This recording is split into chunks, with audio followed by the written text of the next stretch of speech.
Mark chapter 5. Mark chapter 5. We looked at the woman with the issue of blood on Sunday. But tonight I just want to touch on, see, it's good to, when you read it, when you read the Bible, to go back and look over it again. The Bible talks in the book of Acts, the Bible talks about some Christians, they are called the Berean Christians. When Paul preached the word, the Bible says they will go back home, they will check everything that Paul said, whether it is true or not. So they are not just relying on what Paul says, they are trying to find out themselves. So when you hear whatever a pastor preaches, it's good for you to go back to check if what the pastor is saying, if what the pastor is saying is true. We live in a world whereby, especially in church, a lot of people will just take whatever the pastor says at face value. They don't want to go back and research themselves. But it's better for you to research so that no pastor will pull you over your eyes. A lot of people, especially in Christianity right now, a lot of people are being cajoled. A lot of pastors are putting wool over people's eyes. You can't do anything without me praying for you. It's a lie. You can pray to God and God can hear you. I can join you in prayers because where two of you shall, whatever two of you shall agree as touching, our Father in heaven is going to do it. I can join you in prayers, but your answered prayer is not guaranteed by one pastor praying for you. You can pray and God can hear you. Amen. Are you getting what I'm saying? You can pray and God can hear you. So we need to get to a place whereby we are spiritually matured. We are not spiritual. We are not a spiritual baby that is tossed to and fro. We are spiritually matured. We know what it is that God wants to do with us and through us. So on Sunday we talked about the woman with the issue of blood. And I went back and I was thinking about it. And one thing that jumped out at me was, before she touched the hem of Jesus' garment, she said. Before she touched, she said. Before she touched, she said. So what you say is important when it comes to faith. Amen. What you say is important when it comes to faith. Sometimes our action denies what we are saying. Our action denies what we are saying. And faith is action. So she said, and she went into action. The moment she heard about Jesus, she said, if I can but touch the hem of his garment, I don't even need to get his attention. Amen. Jesus, you don't even have to turn your face towards me. Jesus, you don't have to lay your hands on me. I just want to sneak and touch the hem of your garment. She said. So faith is in line with what you say. And Jesus said, if you now go to Mark chapter 11, Jesus, when he cursed the fig tree, and they went back the second day, and they saw that the fig tree has dried from the very root. And Peter said to Jesus, look, the fig tree that you cursed yesterday is dried up. Jesus said, believe in God. For you will have whatsoever you say. Amen. Why? Because your faith must be in line with what you say. But the problem is, we say one thing, but we do something else. We say one thing, but we do something else. So what we are doing is not in line with what we say. So when we now don't see the result of what we are saying, we think God is not faithful. No, God is faithful.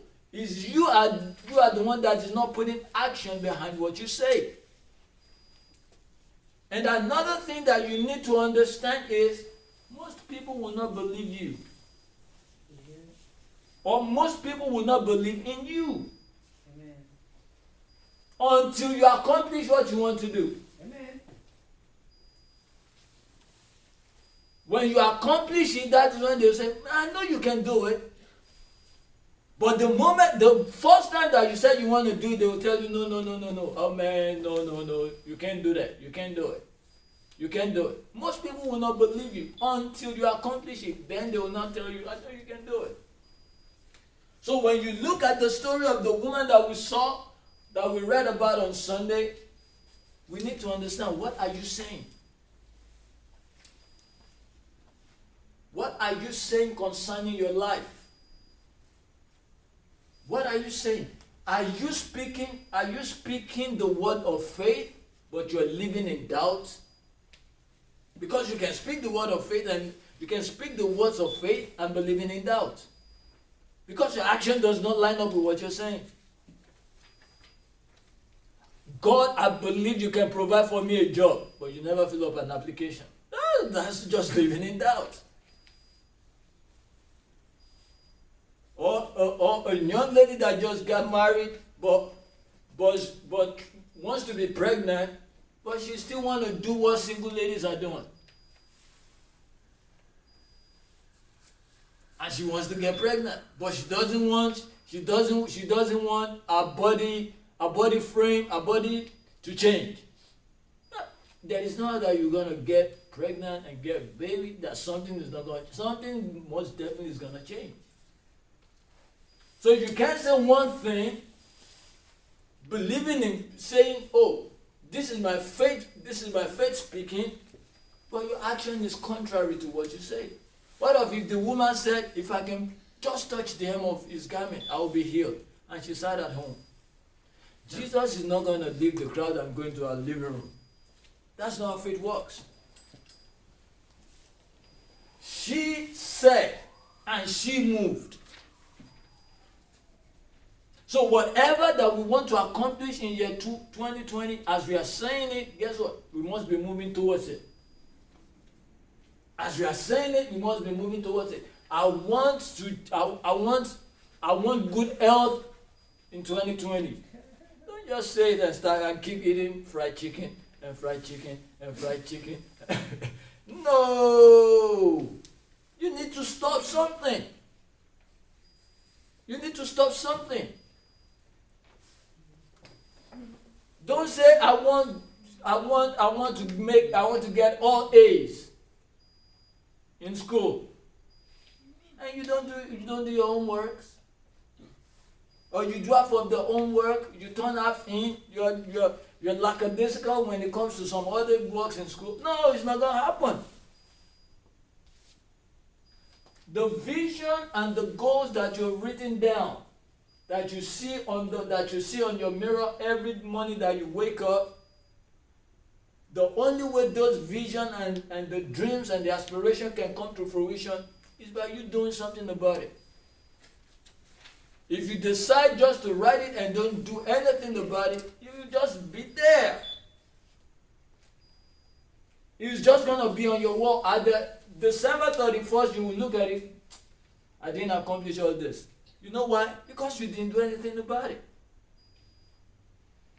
Does your action match your words? That's the question. Does our action, will our action match our words? For 2020, for the things that we've written down, will our actions, will it match our words? This woman, the only way that she got a miracle was that she said it and she moved. She said it and she moved. And when Jesus, and if you now look at it, when it happened, she didn't touch Jesus. She touched Jesus' clothes. But Jesus knew something went out of him. Ow. Ow. So was the power in the clothes or was the power in Jesus? In Jesus. So because anything attached to him has power, carries power. So the moment the flow went out of Jesus, he knew something happened. And guess what? On Sunday I was telling us that while they were working, the moment that happened, he stopped and everybody stopped. Guess what? I just saw this while I was even looking at it. I was looking at it this evening. The moment he stopped, everything went quiet. Everything just went quiet. Something must have happened. Everything just went quiet. Let's read it.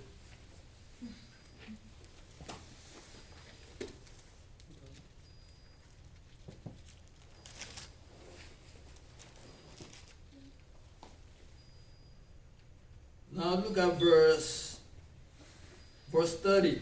Lots of people were pressed against Jesus at that moment, but immediately felt a touch. He felt healing power flow out of him. He stopped. Everyone stopped. He looked around. Who just touched my robe? His disciples broke the uneasy silence. That right there, you can tell something awkward has just happened.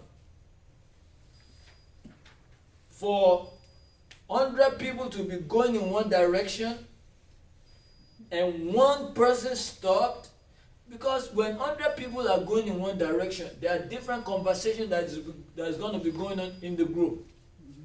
Different conversation. So one person stopped, all of them stopped to know something must have happened. Do you know the attention the woman is going to get? Because the moment Jesus is looking for what happened, guess what everybody else is looking for? The same thing. If the leader is looking for a particular thing, and you have followers following the leader, and all of a sudden the leader, or let's say the leader is going somewhere and everybody is following, and the leader stop and start looking around, guess what the rest of the people is gonna, what did you lose? What was missing? Everybody will start looking. So this woman that touched Jesus, that thought she was gonna sneak and touch Jesus, guess what? She actually got a miracle, and a miracle draw attention to her without her knowing. Because she wasn't planning to get attention. So there is no how Jesus will stop to look for what happened and everybody stopped, that she will not draw an attention towards her. What does that say to us? The moment we put action behind what we say and we get it, see, you're going to get people that will turn towards your direction. You're going to get people that will turn towards you. The ones that tell you can't do it, the moment it is done, they will turn towards the direction. There are a lot of people that they are looking, the moment you say to them that, oh, this is what I want to do, and they'll tell you, no, you can't do it. But you didn't listen to them, you keep on moving forward with your plans, with your goals, with your dreams, with your aspirations. They might not say anything about it. They will keep looking at you. I want to see how you're going to make it. I want to see if you're going to make a headway. But the moment you make it, they are the same ones that will come and, man, I believe that you can do it. I know that you will do it. They are the same ones that will tell you no, and they are the same ones that will tell you, I believe in you. The same ones that are saying, Hosanna to Jesus. That is the same one that turns around, man, crucify that guy. It's a blasphemer. So if you turn it around, the same people that will tell you no, the moment you make it, are the same people that will tell you yes. So this woman, she wasn't even seeking for attention, but the moment a miracle came, based on her faith, her action, she got attention that she wasn't even looking for. So they broke the silence. Why? Because power flew out of Jesus' clothes, touched the woman. The woman's life was changed. Why? Because of what she said and following after what she said. So the question for us is, are we going to follow after what we say? Are we going to put action behind our words? Or are we just going to say it and sit and cross our legs? Are we going to... What are we going to do? Action. Action. We need action. Faith is action. Let's look at James.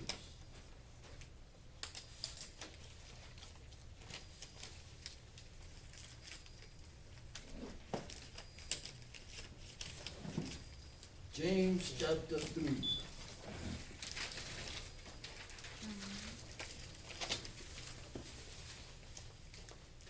James chapter 2. James chapter 2.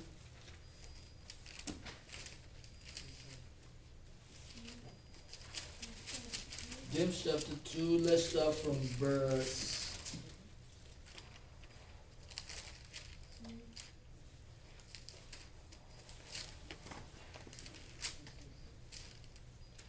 Let's start from verse 14. Brothers and sisters, it doesn't make any sense to say you have faith and act in a way that denies that faith. Mere talk never gets you very far. And a commitment to Jesus only in words will not save you.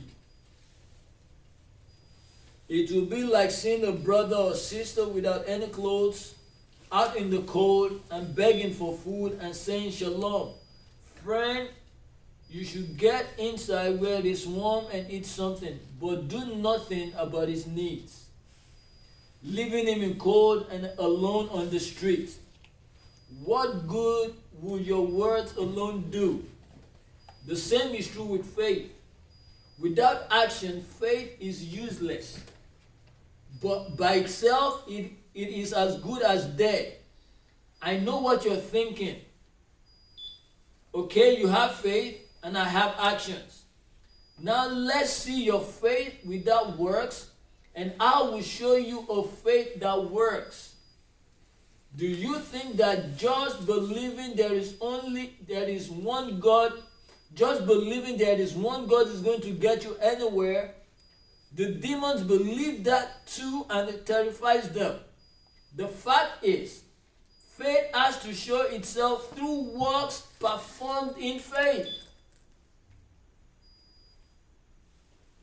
If you don't recognize that, then you are an empty soul. Wasn't our father Abraham made right with God by laying his son Isaac on the altar? The faith in his heart was made known in his behavior. In fact, his commitment was perfected by his obedience.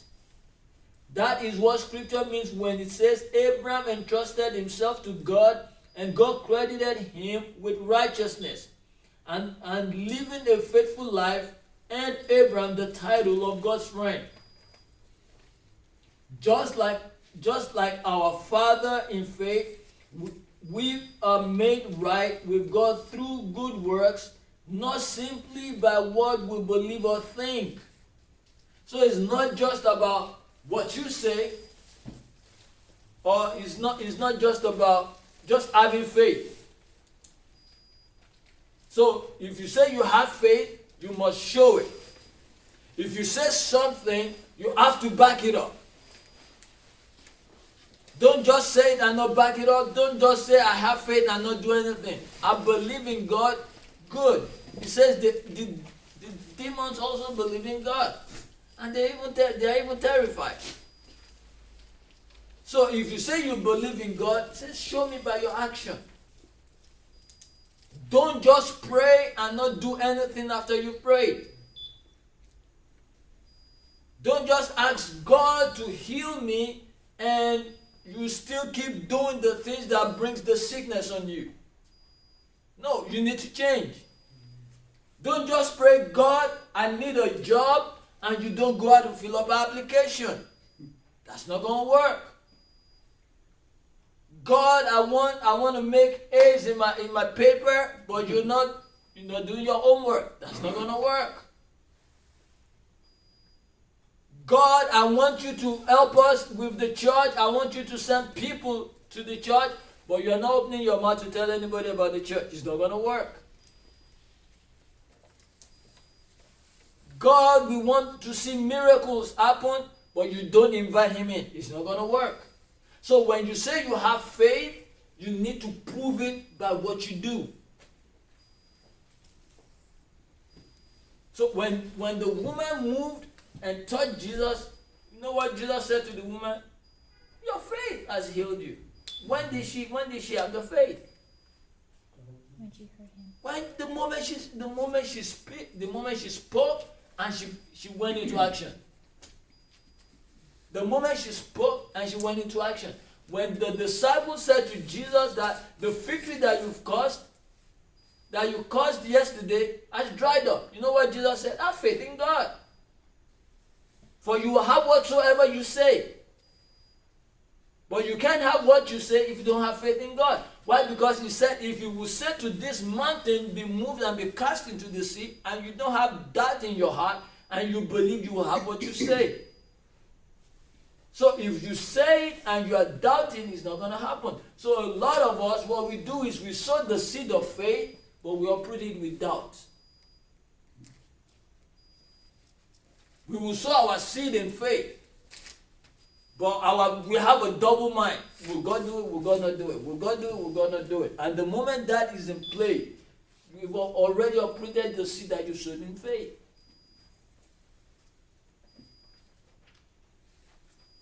So what do you want to see happen in year 2020?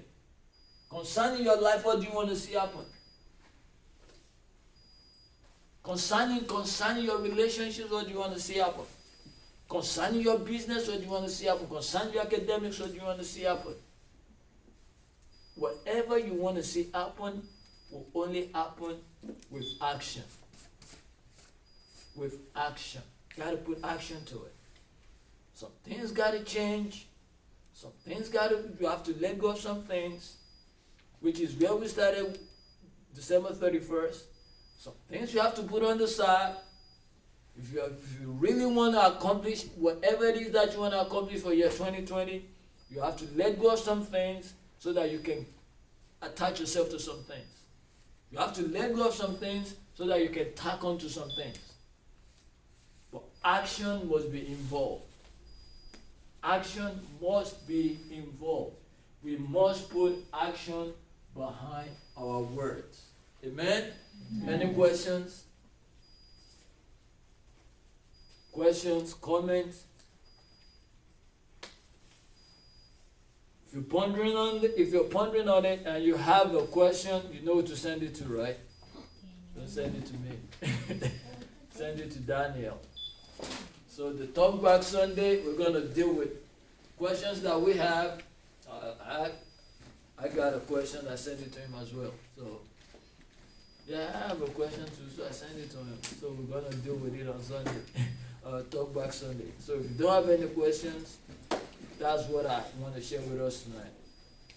That's what I want to share with us. Action, action, action. Action, action, action. That's faith. Faith is action. So let's put action behind everything that we say, and we will see everything come to fruition in our lives in Jesus' name. Let us pray. Heavenly Father, in the name of Jesus, we thank you for tonight. We thank you because we've seen in your word.